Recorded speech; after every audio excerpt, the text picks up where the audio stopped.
ویسی مجھے بھی ملے۔ دنیا چاہتے ہیں ہم ان کافروں جیسی، فرعونوں جیسی دنیا چاہتے ہیں۔ کیسے کام بنے گا؟ کیسے کام بنے گا؟ غلط طریقہ ہے۔ ارے بھائیو فکر کرو، یہ روزوں کے مہینہ، یہ رمضان کا مہینہ، یہ ایمان و احتساب کا مہینہ ہے۔ روزے رکھے ایمان اور احتساب کے ساتھ، قیام کیا ایمان اور احتساب کے ساتھ، شب قدر کے اندر قیام کیا لیلۃ القدر میں ایمان اور احتساب کے ساتھ، اللہ تعالیٰ سارے گناہ معاف کر دیتا ہے۔ کن کے؟ ایمان رکھنے والوں کے اور احتساب کرنے والوں کے۔ اور باقی کیا کہیں، جو ہماری حالت ہے، ہمارے تو رمضان کے اندر بھی گناہوں کے اندر اضافہ ہی ہوتا چلا جاتا ہے، اضافہ ہی ہوتا چلا جاتا ہے۔ اس لیے میرے بھائیوں ایمان کی فکر کرو، اپنے آپ کو سچا مومن بناؤ، اور پھر اللہ کے وعدے بھی سن لو۔ اللہ رب العزت نے کیا فرمایا؟ فرمایا وَلَوْ أَنَّ أَهْلَ الْقُرَىٰ آمَنُوا وَاتَّقَوْا، اگر بستیوں کے رہنے والے ایمان لے آئیں، وَاتَّقَوْا، اور اس کا تقوی اختیار کر لیں، جس تقوی کو اپنے اندر پیدا کرنے کے لیے آپ روزوں کا عمل کر رہے ہیں، روزے رکھ رہے ہیں، کس لیے؟ تاکہ تقوی پیدا ہو جائے ہمارے اندر۔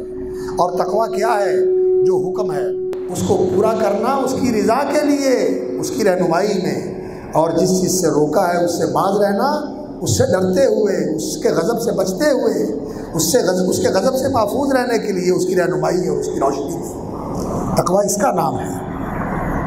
اگر بستیوں والے اہل القرآن، تمام بستیوں والے آمنوا واتقوا، ایمان لے آئیں اور تقوی اختیار کریں، لفتحنا علیہم برکات من السماء والارض، فرمایا آسمانوں سے اور زمین سے برکتوں کے دروازے کھول دیں۔ اللہ تعالیٰ برکتوں کے دروازے کھول دیں، آسمان سے بھی برکتیں برسیں گی، زمین سے بھی برکتیں نکلیں گی۔ اور دوسری جگہ فرمایا سورہ آل عمران کے اندر وَأَنْتُمُ الْأَعْلَوْنَ إِن كُنتُم مُؤْمِنِينَ، اگر تم مومن ہو تو تم اوپر رہو گے، سر بلند رہو گے، سرفراز رہو گے، غالب رہو گے، اور دشمن تمہارے زیر رہیں گے، ماتحت رہیں گے، تمہارے سامنے دبے رہیں گے، اور تم ان کے اوپر غالب رہو گے۔ لیکن شرط کیا ہے؟ ایمان کی شرط ہے۔ اور اللہ کا وعدہ ہے، وعد اللہ الذین آمنوا منکم وعملوا الصالحات، اللہ کا وعدہ ہے تم میں سے اہل ایمان کے ساتھ، لَيَسْتَخْلِفَنَّهُمْ فِي الْأَرْضِ، کہ اللہ تعالیٰ انہیں حکومت اور اقتدار بخشے گا زمین کے اندر۔ اور جب انہیں حکومت اور اقتدار بخشے گا زمین کے اندر تو پھر کیا ہوگا؟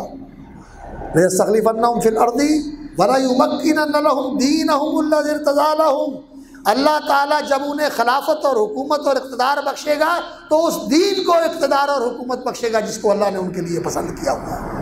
وَلَيُمَكِّنَنَّ لَهُمْ دِينَهُمُ الَّذِي ارْتَضَىٰ لَهُمْ وَلَيُبَدِّلَنَّهُم مِّن بَعْدِ خَوْفِهِمْ أَمْنًا، اور سارے خوف خطرے اللہ تعالیٰ دور کر کے امن، سکون، چین، راحت، اطمینان، سکھ نصیب فرما دے۔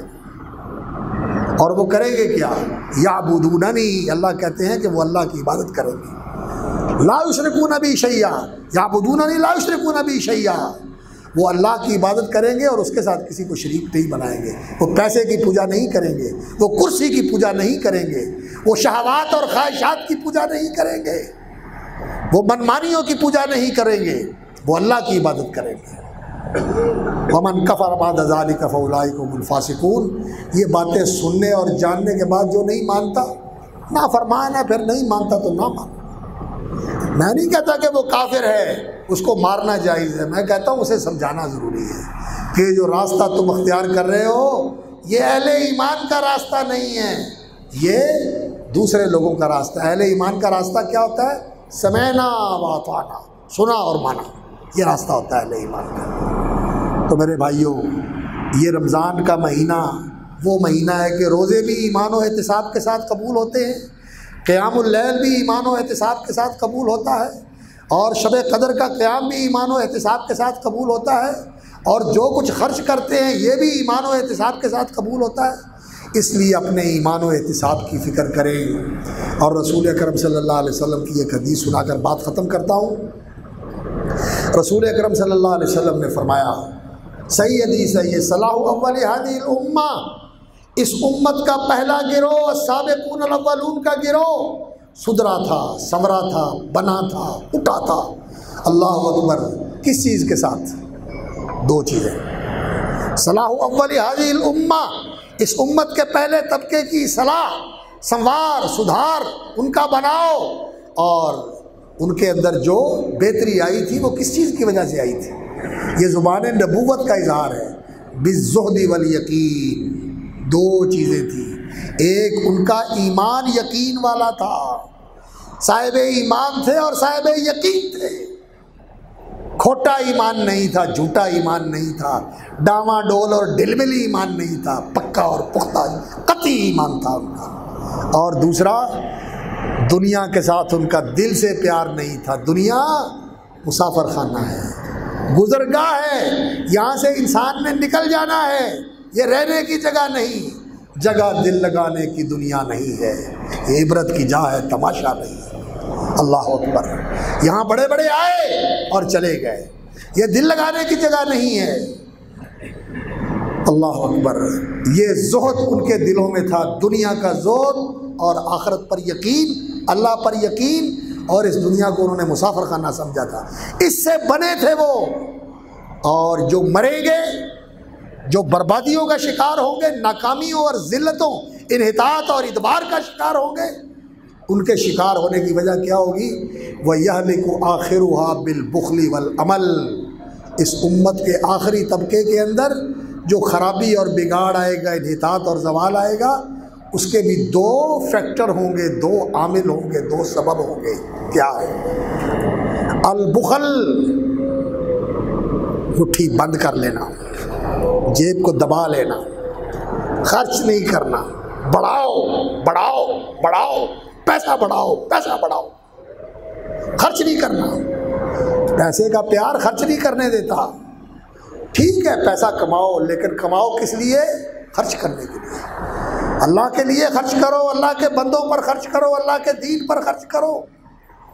اور بنا کے اوپر بیٹھ جاؤ گے، یہ بڑھتا ہی رہے بڑھتا ہی رہے، ادھر سے بھی بڑھ رہا ہے، ادھر سے بھی بڑھ رہا ہے، ادھر سے بھی بڑھ رہا ہے، اور بڑھا ہی جانا ہی مقصد ہے۔ یہ کیا مقصد ہوا؟ پیسہ تو ہوتا ہے کام نکالنے کے لیے، کھاؤ پیو، اپنی ضرورت پوری کرو، باقی اللہ کی امانت ہے، اللہ کی مخلوق کے اوپر خرچ کرو۔ البخل، یہ بخل ہے امت کو تباہ کرنے والا۔ والعمل، عمل یہ حمزہ کے ساتھ عمل ہے، عین کے ساتھ نہیں۔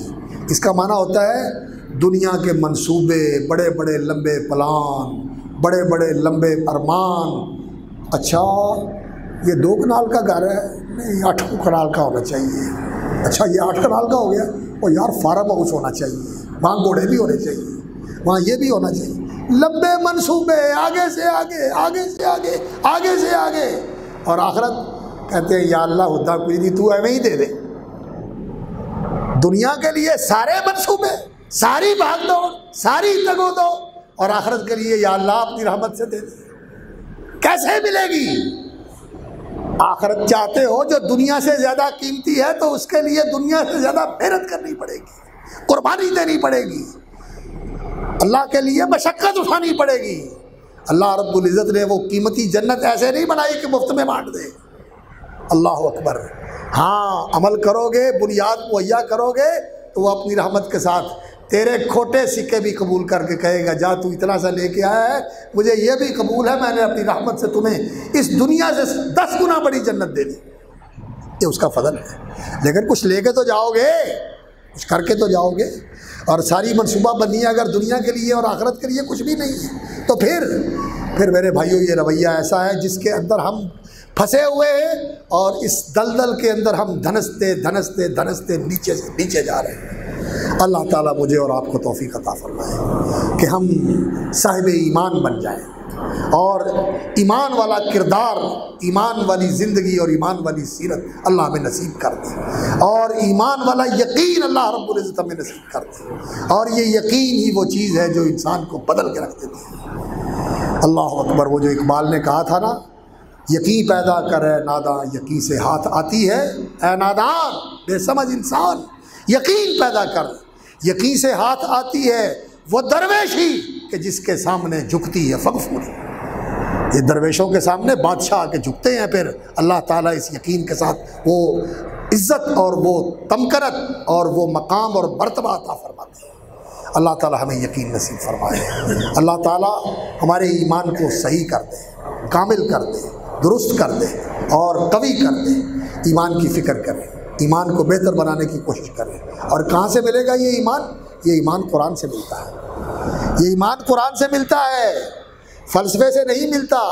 وہ جنس نہیں ایمان جسے لے آئیں دکان فلسفہ سے، یہ لیبارٹریوں سے نہیں ملتا، یہ سائنس کی تجربہ گاہوں سے نہیں ملتا، یہ فلسفے سے نہیں ملتا، حکیموں سے نہیں ملتا، یہ قرآن سے ملتا ہے۔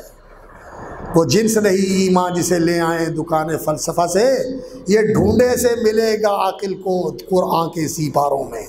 ظفر علی خان نے کہا تھا ایمان قرآن سے ملتا ہے، ایمان محمد الرسول اللہ صلی اللہ علیہ وسلم کی احادیث سے ملتا ہے، ان کی سیرت سے ملتا ہے، ان کے صحابہ کی سیرت اور زندگیوں سے ملتا ہے، اور ایمان والوں کی صحبت میں بیٹھنے سے ملتا ہے۔ صحابہ کیا کرتے تھے؟ تعال نجلس نؤمن ساعتن، آؤ بیٹھے تھوڑی دیر ایمان کو تازگی بخش کے ایمان کو زندہ کر لیں، اس کو تازہ کر لیں، اس کو مضبوط کر لیں۔ دین کی مجلسوں میں بیٹھنے سے ایمان ملتا ہے۔ اللہ تعالی ہمیں ایمان نصیب فرمائے اور ہمارا رمضان ایسا ہی ہو کہ جب گزرے تو ہم گناہوں سے پاک ہو چکے ہوں، اور ہمارا قیام بھی ایسا ہی ہو کہ ہمارے سارے گناہ معاف ہو چکے ہوں، اور اللہ تعالیٰ شب قدر بھی ہمیں نصیب فرمائے اور اس کا قیام بھی نصیب فرمائے اور اس میں مانگی ہوئی دعائیں بھی قبول فرمائے۔ سبحان ربک رب العزت عما یصفون وسلام علی المرسلین والحمد للہ رب العالمین۔